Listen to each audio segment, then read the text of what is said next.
It's race week, guys, and we're heading to the US for the Austin Circuits of the America Grand Prix. It's a medium high downforce circuit, this one.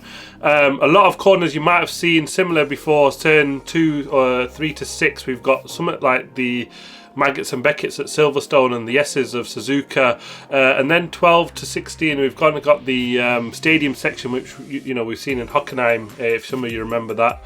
And we get some good overtaking down that long straight, 2 big back straights, isn't it? And that strange wide angle turn 1 corner. We see some really unusual lines going into that one, but plenty of overtaking opportunity here for this weekend, and it's the first time we're going to have a sprint race in the US for this weekend, following on from last weekend, so it'll be an action-packed weekend again. Hopefully, fingers crossed, Friday the qualifying session, Saturday sprint day, Sunday race day. Last time out, we had Carlos Sainz on pole, Max Verstappen in and behind, and Max Verstappen got a run on him, jumped him at the starts, and then Sainz taken out by Russell. He had to retire after that one. Following that, though, it was all action at the back. Then we had the safety car because Bottas spun out. Alonso and Stroll had that big shunt, and somehow Alonso managed to keep going. It was a miracle, actually, how that car just made it to the end, and a 7th place finish for Alonso in that race. So we're seeing the poor pit stop for his change for the Red Bull, which seen him drop in behind Leclerc, Verstappen, and it was a brilliant battle between them two. Hamilton was in the lead, and Max got it and beat him at the end, and so it was a Max Verstappen victory, followed by Lewis Hamilton second and Charles Leclerc third. Red Bull and Max Verstappen won their championship last time out in Austin, so I'm hopeful that we get some, you know, good action coming out of this weekend. And you know, last time out was really good, wasn't it? And the tyres for this weekend, Pirelli are bringing their softer in the range, the C2, the C3 and the C4, the C4 being the softest red stripe tyre. The weather is expected to be hot and dry for this weekend, pretty much all weekend, so we should see a pretty steady Grand Prix in terms of no mixed conditions. We've had them for a while, haven't we? So yeah, we should just see how and who is quick over the whole Grand Prix, isn't it? Podium predictions. Ooh, I'm going to go for a Max Verstappen win at this car, and the circuit should be brilliant for them, as we've seen last time out. But I'm going for Lando Norris to come back strong after he had a bit of a disappointing beating by his teammate all weekend, last weekend, and he's going to perform strongly. And so I'm going for Lando Norris for that 2nd place podium finish. And in behind, I'm going for Lewis Hamilton because he does really well in the US normally. And actually, I don't think we got to see the maximum potential of that Mercedes car, did we, in Qatar? And they also proved quite strong. Maybe not as strong as the McLaren, but we kind of never got to see that, did we, over the weekend? Yeah, so that's the top 3.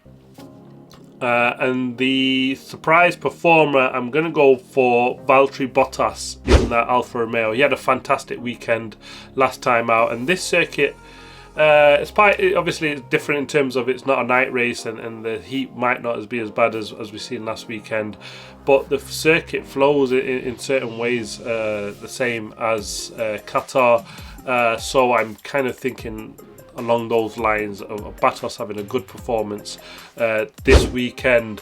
Some of the latest news for this weekend: Haas have got a new livery. It's their home Grand Prix, isn't it? It might grow me once I see it as it goes around the circuit. When I've seen the pictures of it, I wasn't blown away by it. Have a look. Let me know what you think in the comments below. But yeah, they're hoping for. They've got a big upgrade package, whole new aero package have Haas for this weekend. Much needed from that car because it's performed really badly. It's the one big performance upgrade they've sort of bought all season, isn't it? and it kind of really needs to work for them, doesn't it? Especially more so now, because it's going to help and gear them towards next season. Have they gone in the right direction? Apparently all the rumours are that it's kind of gone down the Red Bull design route. Obviously it makes complete sense. That car is wiping the floor with everybody, and so there's a lot riding on Haas, and then hopefully get them in the battle with potentially Williams for that 7th place in the constructors. They are a bit further back at the moment, but you know, a couple of good results, and it's really nice and tight in there, so we should get a fantastic battle between them right up till the end of the season. Daniel Ricciardo should be back in the AlphaTauri seat this weekend. He did a demo run at the weekend in the Red Bull car, and he's also done a couple of simulator runs as well, so are expecting Danny Rick to be back. It's a shame to see Liam Lawson out, but he had a fantastic stint. Really put didn't he? Really put his name on the map.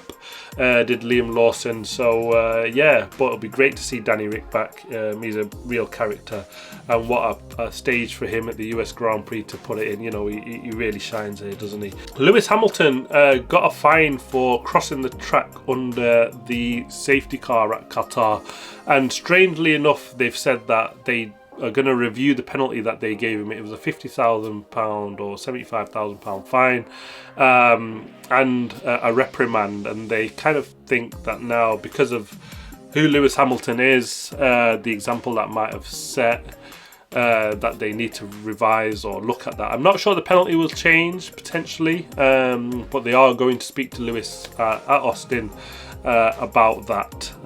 Strange wording on that, because it's almost like they almost singled out Lewis Hamilton on this point. He's not the first driver to cross the track, probably won't be the last. It's happened before, so why are they making more of it this time round? I'm not quite so sure on that one. And the FIA kind of shot themselves really in the foot with with this singling Lewis out, sort of the way they've done this, because the flames from Abu Dhabi 21 are still sort of there simmering, aren't they? And they just lit the flame again for all the Lewis fans, and that drama of they are really against him. I don't think that's quite the case, but they don't help themselves when they come out with things like this. Belgium and Spa have signed up until 2025. So glad that that'll be back on the calendar and remain on the calendar. For me, it's just an outstanding circuit. Has to be. Like the classics, Monza, Monaco, just remain on the F1 calendar. But yeah, good news on that front. Pirelli have also signed a deal. They will remain the sole tyre supplier for Formula 1, F2 and F3 up until 2027. There was rumours of potentially Bridgestone taking that place, weren't they? They did put forward a tender when that came out, but yeah, probably keep their place for 27 with an option for another year. In terms of upgrades, Mercedes have said that they are bringing a new floor for this weekend. Not expecting it to do massive things really, but hopefully help the range in which the car performs. And it's more gear to see if they are heading in the right directions for 2024. So yeah, that's the updates. Looking set for a fantastic weekend in the US at Austin. Another sprint race weekend, and if it's as good as the sprint day in Qatar, we'll be in for a massive treat, won't we? Thanks for watching. Please like, subscribe and comment as always. I'll see you next time out.